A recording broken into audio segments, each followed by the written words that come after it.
The first sound of the ancient world was not the clash of swords or the voice of a king. It was the sound of footsteps in the dark. A lone traveler moving along a dirt road before sunrise, carrying nothing but memory, fear, and hope. Somewhere behind him, a city slept. Somewhere ahead, another waited to be born. He did not know that his journey was part of something far greater, that he was walking through the opening scene of human civilization itself. The ancient world did not begin with monuments or empires. It began with people moving forward, unsure if tomorrow would destroy them or define them. Before we go deeper into this journey through Greece, Rome, the Middle East, India, and China, take a moment to support this channel. If stories like this help you understand where humanity truly comes from, like this video, subscribe to the channel, and if this story stays with you till the end, leave a thoughtful comment.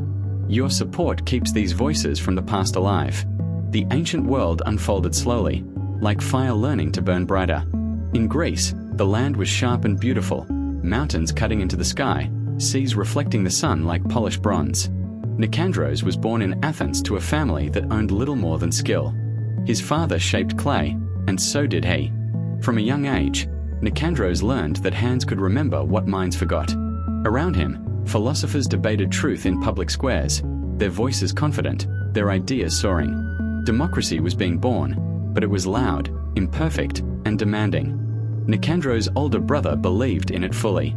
He marched into war carrying the dream of freedom and returned only as ashes and silence. From that day, Nicandros listened to speeches with suspicion. He loved Athens, but he feared what it asked in return. As Greece questioned the meaning of life, Rome was learning how to take it. Marcus Livius grew up poor, watching senators ride past while his mother counted grain. When the army offered food and purpose, he accepted without hesitation. Rome was expanding, swallowing lands and people with equal hunger. The legions moved like machines, disciplined and relentless. Marcus learned to march without complaint, to fight without hesitation. He told himself that Rome brought order where chaos ruled. Yet every conquered village told a different story. He saw fathers kneel before soldiers, children hiding behind doors, flames rising where homes once stood. At night, Marcus cleaned his sword until it shone, as if reflection could wash away doubt. Between great rivers in the Middle East, civilization learned how to write its power down. Samira was born into ink and clay. Her father was a scribe, trusted to record harvests, laws, and debts. He taught her letters in secret, knowing the danger. When he died, Samir inherited more than his work. She inherited the burden of truth. Kings claimed their laws were chosen by gods, carved into stone forever. Samir knew that stone cracked, tablets broke, and words could be bent. She saw how numbers decided life and death more quietly than armies ever could. Every mark she pressed into clay felt heavier than the last. In India, time moved differently. Forests breathed. Rivers spoke. Arjun grew up surrounded by warriors but drawn to thinkers. He listened to teachers speak of suffering and release, of desire as a chain and knowledge as a key. His father wanted a soldier. The village expected obedience. When famine threatened trade routes, Arjun was forced to carry a spear. On dusty roads, he faced men driven by hunger, not evil. One night, a boy stepped from the shadows with a knife and terror in his eyes. Arjun lowered his weapon. The boy ran. Arjun stood shaking, realizing that mercy was heavier than violence and far more dangerous. Far to the east, China rose under order and command. Li Wei was a farmer taken from his land to build a wall meant to protect an empire. The wall stretched endlessly, swallowing lives. Men collapsed from exhaustion and were buried where they fell. Li Wei carved tiny marks into hidden stones for each friend lost, knowing no official record would remember them. The emperor's vision towered over everything. Li Wei learned that greatness, when forced, can feel like a prison. These worlds were not separate. Trade routes stitched them together. Greek ideas traveled to Rome. Roman law echoed Middle Eastern order. Indian spirituality moved eastward. Chinese inventions quietly changed everything. Silk passed through hands that had never seen its origin. Spices crossed deserts. Stories crossed borders faster than armies ever could. The ancient world was alive, restless, constantly borrowing and reshaping itself. The first great turning point came not with a conquest, but with refusal. Athens called its men to war again. Nicandros stood among them, shield heavy on his arm. He thought of his brother's grave, of unfinished bowls drying in his workshop. When the order came to advance, he stepped out of line. He dropped his shield and walked away. Not in panic, in certainty. He returned to his kill and fired clay through the night. When Athens survived without him, Nicandros understood that civilizations are not held together by soldiers alone, but by creators who choose life over glory. He began teaching children, shaping hands instead of weapons. Rome's turning point came on a bridge slick with rain.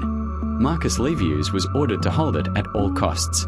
When a young recruit slipped and nearly fell into the river, Marcus broke formation to save him. The punishment was public and brutal. Yet that night, the recruit shared bread with Marcus, gratitude stronger than fear. Marcus realized that loyalty to humanity sometimes mattered more than loyalty to empire. Samira faced her turning point with a single mark. A new tax order would starve villagers already struggling.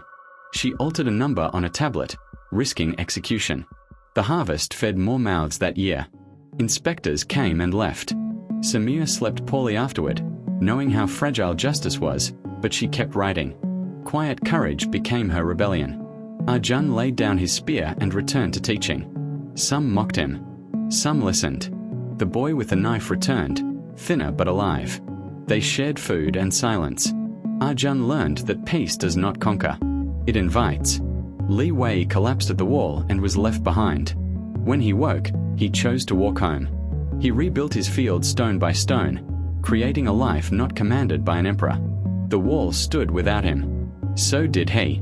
The ancient world continued to rise and fall. Empires collapsed under their own weight. New beliefs challenged old gods. Cities burned and were rebuilt. Writing preserved memory. Philosophy questioned power. Religion offered meaning. Science whispered truths. And always, beneath kings and wars, ordinary people shaped history with small, brave decisions. The ancient world did not disappear. It became us. Our laws carry Roman echoes. Our questions sound Greek. Our numbers remember the Middle East. Our spirituality carries Indian depth. Our inventions reflect Chinese ingenuity. We walk on roads they built, speak ideas they first dared to imagine. The final lesson of the ancient world is simple and heavy.